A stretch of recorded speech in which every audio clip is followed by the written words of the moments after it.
ನಮಸ್ಕಾರ ವೀಕ್ಷಕರೇ ಹಾಗೂ ವಿದ್ಯಾರ್ಥಿಗಳೇ, ಈ ಒಂದು ವಿಡಿಯೋದಲ್ಲಿ ನಿಮಗೆ ತಿಳಿಸುವ ಮಾಹಿತಿ ಏನೆಂದರೆ, ನೀವು ಯಾವುದೇ ಒಂದು ಸ್ಕೀಮ್ಗೆ ಅರ್ಜಿ ಸಲ್ಲಿಸಿದಾಗ ಆ ಒಂದು ಸ್ಕೀಮ್ ಅಡಿಯಲ್ಲಿ ನಿಮಗೆ ಅಕೌಂಟಿಗೆ ಹಣ ಜಮಾ ಆಗಬೇಕಾಗಿರುತ್ತದೆ. ಆದರೂ ಕೂಡ ಹಣ ಡಿ ಬಿ ಟಿ ಆಗೋದಿಲ್ಲ.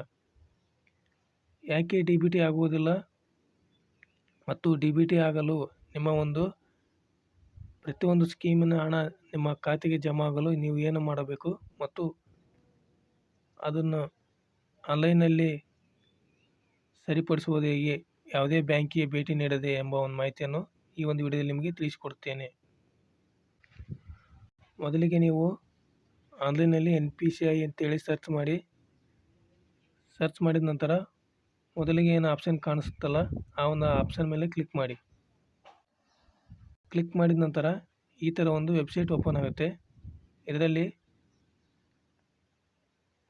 ನೋಡಿ, ಇಲ್ಲಿ ಕಾಣಿಸ್ತಾ ಇದೆಯಲ್ಲ,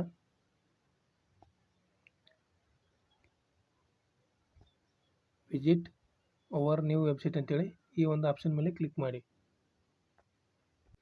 ಕ್ಲಿಕ್ ಮಾಡಿದ ನಂತರ ನೋಡಿ, ನೆಕ್ಸ್ಟ್ ಈ ಥರ ಒಂದು ಪೋರ್ಟಲ್ ಓಪನ್ ಆಗುತ್ತೆ. ಇದರಲ್ಲಿ ಇಲ್ಲಿ 3 ಡಾಟ್ ಏನು ಕಾಣಿಸ್ತಾ ಇದೆಯಲ್ಲ, ಇದರ ಮೇಲೆ ನೀವು ಇಲ್ಲಿ ಕ್ಲಿಕ್ ಮಾಡೋಕ್ಕಾಗುತ್ತೆ.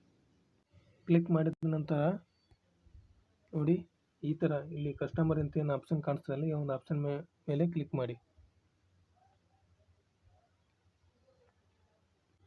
ಈ ಕಸ್ಟಮರ್ ಅಂತೇಳಿ ಆಪ್ಷನ್ ಮೇಲೆ ಕ್ಲಿಕ್ ಮಾಡಿದ ನಂತರ ನೋಡಿ, ಇಲ್ಲಿ ಒಂದು ಆಪ್ಷನ್ ಕಾಣಿಸ್ತಲ್ಲ, ಇದೇ ಮೇನ್ ನೀವು ಇಂಪಾರ್ಟೆಂಟ್ ಆಗಿ ಆಪ್ಷನ್. ನೀವು ನಿಮ್ಮ ಒಂದು ಬ್ಯಾಂಕ್ ಖಾತೆಗೆ NPCI ಅಂದರೆ ಆಧಾರ್ ಸೀಡಿಂಗ್ ಮಾಡಬೇಕಾದ್ರೆ ಈ ಒಂದು ಆಪ್ಷನ್ ಇಂಪಾರ್ಟೆಂಟ್ ಆಗಿರ್ತದೆ. ನೋಡಿ, ಇಲ್ಲಿ ಆಪ್ಷನ್ ಕಾಣಿಸ್ತಿದೆಯಲ್ಲ, ಭಾರತ್ ಆಧಾರ್ ಸೀಡಿಂಗ್ ಎನೇಬಲರ್ ಅಂತೇಳಿ ಈ ಒಂದು ಆಪ್ಷನ್ ಮೇಲೆ ನೀವು ಕ್ಲಿಕ್ ಮಾಡಿ. ನೋಡಿ, ಕ್ಲಿಕ್ ಮಾಡಿದ ನಂತರ ಈ ಥರ ಒಂದು ವೆಬ್ಸೈಟ್ ಓಪನ್ ಆಗುತ್ತೆ.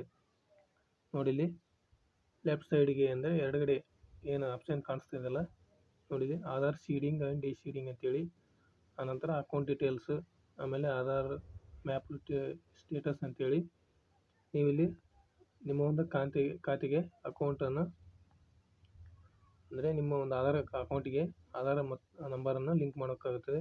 ಅದರಿಂದ Aadhaar seeding and D seeding ಅಂತ ಏನು ಆಪ್ಷನ್ ಇದೆಯಲ್ಲ, ಈ ಆಪ್ಷನ್ ಮೇಲೆ ಕ್ಲಿಕ್ ಮಾಡಿ. ನೀವು ಇಲ್ಲಿ ಆಧಾರನ್ನು ಸೀಡಿಂಗನ್ನು ಮಾಡ್ಬೋದು, ಅಂದರೆ ಲಿಂಕನ್ನು ಮಾಡ್ಬೋದು ಮತ್ತು ಲಿಂಕ್ ಕೂಡ ಮಾಡ್ಬೋದು. ನೋಡಿ, ನೆಕ್ಸ್ಟ್ ಈ ಥರ ಒಂದು ವೆಬ್ಸೈಟ್ ಓಪನ್ ಆಗುತ್ತೆ. ಇದು ನಿಮ್ಮ ಒಂದು ಖಾತೆಗೆ ಆಧಾರ್ ಲಿಂಕ್ ಅಥವಾ ಲಿಂಕನ್ನು ಮಾಡ್ಬೋದು ಅಥವಾ ಲಿಂಕ್ ಕೂಡ ಮಾಡ್ಬೋದು, ಅಂದರೆ ಯಾವುದೇ ಬ್ಯಾಂಕಿಗೆ ಭೇಟಿ ನೀಡದೆ. ನೋಡಿದೆ, ನಿಮ್ಮ ಒಂದು ಆಧಾರ್ ನಂಬರನ್ನು ಎಂಟ್ರಿ ಮಾಡಿದ ನಂತರ ನೋಡಿದ ಆಪ್ಷನ್ ಇದೆಯಲ್ಲ, ಸೀಡಿಂಗ್ ಅಂದರೆ ಲಿಂಕ್ ಆಗುತ್ತದೆ, ಡಿ ಸೀಡಿಂಗ್ ಅಂದರೆ ಲಿಂಕ್ ಆಗುತ್ತದೆ.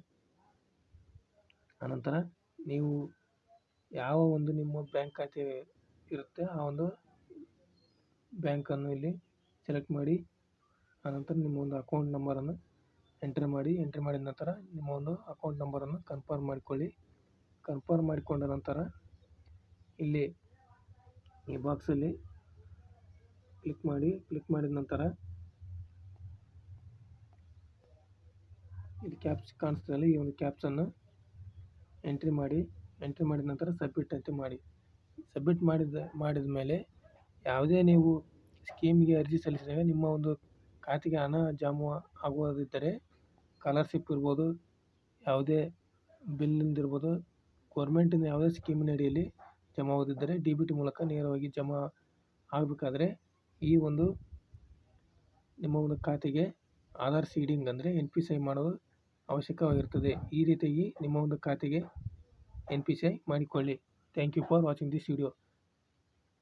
ನಮ್ಮ NSK ಟೆಕ್ ನ್ಯೂಸ್ ಯೂಟ್ಯೂಬ್ ಚಾನಲನ್ನು ಸಬ್ಸ್ಕ್ರೈಬ್ ಮಾಡಿ ಹಾಗೂ ಇತರರಿಗೆ ವಿಡಿಯೋವನ್ನು ಶೇರ್ ಮಾಡಿ.